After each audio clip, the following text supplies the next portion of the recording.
আমরা দেখেছি কিছুদিন আগে দিয়া যে সোশ্যাল মিডিয়াতে একটি ভিডিও ভাইরাল হয়েছে। জামাত ইসলামের আমির একটি প্রোগ্রাম করেছেন, যেটা যেই প্রোগ্রামে সচিবালয় ঘেরাও ছিল। সেই সচিবালয় ঘেরাও কেন্দ্র করে যেই মিছিলগুলো আসতেছিল, সেই মিছিলের ভিতরে ডক্টর ডক্টর শফিকুর রহমান সাহেব, শফিকুর রহমান মাসুদকে ধাক্কা মেরেছে। আসলে এইটা নিয়ে জামাত ইসলামের কিছু ভাইয়েরা এক ধরনের মত পোষণ করতেছে, বা জামাতের যারা বিরোধিতা বা জামাতকে যারা পছন্দ করে না, তারা আরেক ধরনের কথা বলতেছে। তো আমি ভিডিওটা লক্ষ্য করে যেটা পেয়েছি যে ডক্টর শফিকুর রহমান যেই কাজটা করেছে সেই কাজটা ঠিক আছে। ডক্টর শফিকুর রহমান ডক্টর শফিকুর রহমান মাসুদ সাহেবকে যে ধাক্কা মেরেছে এবং থাপ্পড় মেরেছে, এটা ঠিক আছে, কিন্তু থাপ্পড়টা এরকম না ইয়ং বয়সী ইয়ং জেনারেশনরা যেরকমভাবে অনেক জোরে বা অনেক শক্তি দিয়ে থাপ্পড়টা মারে, সে থাপ্পড়টা মারছে কন্ট্রোল ছিল, আস্তে করে এই থাপ্পড়টা মারছে, কিন্তু একেবারে আস্তে না। আমি দেখেছি যে থাপ্পড় মারার সময় সে মুখটা এরকম করে ঘুরিয়ে নিয়েছে, থাপ্পড় যেই গালে মারছে তার অপর সাইডে মুখটা ঘুরিয়ে গেছে। আর জামাতি ভাইরা বলতে চাচ্ছে যে এটা থাপ্পড় মারে নাই, শফিকুর রহমানকে আদর করছে, এটা একদম সম্পূর্ণ মিথ্যা কথা। এটা একেবারেই মিথ্যা কথা, কারণ একটি মানুষের গালে যদি আদর করে তখন মুখটা এরকমভাবে ঘুরিয়ে নেয় না, মুখটা এরকম সরিয়ে নেয় না।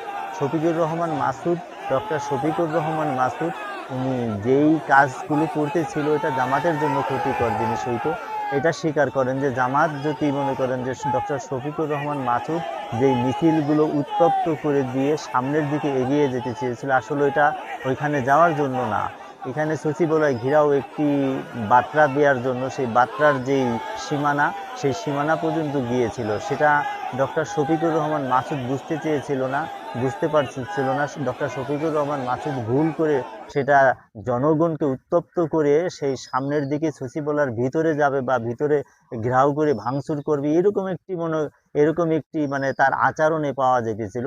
এরই জন্যই ডক্টর শফিকুর রহমান মাসুদকে ডক্টর শফিকুর ডক্টর শফিক সাহেব, জামাতে ইসলামের আমির, উনি থাপ্পড় দিয়েছে, বুকে ধাক্কা দিয়েছে। যেই বুকে ধাক্কাটা দিয়েছে, সেটা ধাক্কা দেওয়ার পরে দিয়াও, প্রথম ধাক্কা দেওয়ার পরে দিয়াও যখন ডক্টর শফিকুর রহমান মাসুদ সরে যায় নাই, তখনও দেখবেন যে তারপরেতেই থাপ্পড়টা দিয়েছে রাগান্বিত অবস্থায়, যে আমি কমান্ড করতেছি, আমার কমান্ডগুলো তুমি শুনতেছো না, এরকম ধরনের বোঝাতে চেয়েছে। পাশে পুলিশ ছিল, পুলিশগুলো হাসতেছে যে ডক্টর শফিকুর রহমান সাহেব, সে তাকে ধাক্কা দিতেছে, তাকে কন্ট্রোল করতে পারতেছে না, তার কমান্ড মানতেছে না। ডক্টর শফিকুর রহমান সাহেবের দিকে তাকায়া বা ইসির দিকে তাকায় সে পুলিশগুলো হাসতেছে, মানে এটা আশ্চর্য হয়ে যাইতেছে।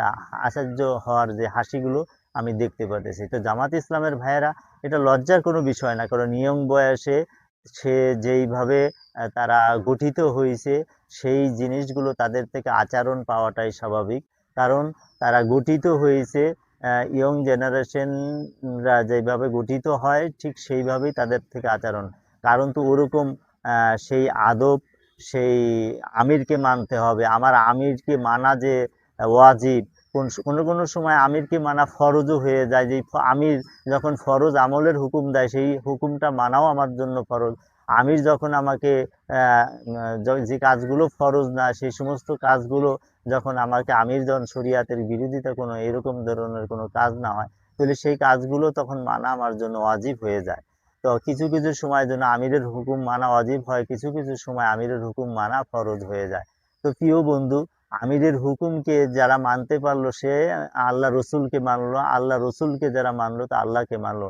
এই কথাটা হয়তো ডক্টর শফিকুর রহমান মাসুদ সাহেবের আমিরকে না মানার কারণেই আমির রাগান্বিত হয়ে ডক্টর শফিকুর রহমান মাসুদকে মায়ের মানে থাপ্পড় দিয়েছে, আঘাত দিয়েছে, সেজন্য সরে যায়।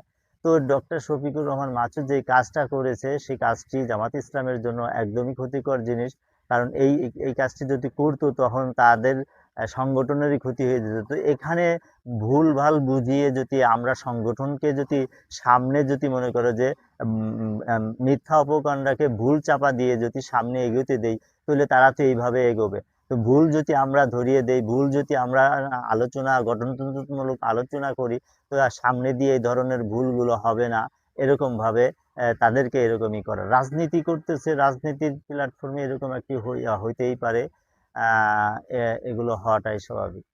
আসসালামু আলাইকুম ওয়া রাহমাতুল্লাহি ওয়া বারাকাতুহু।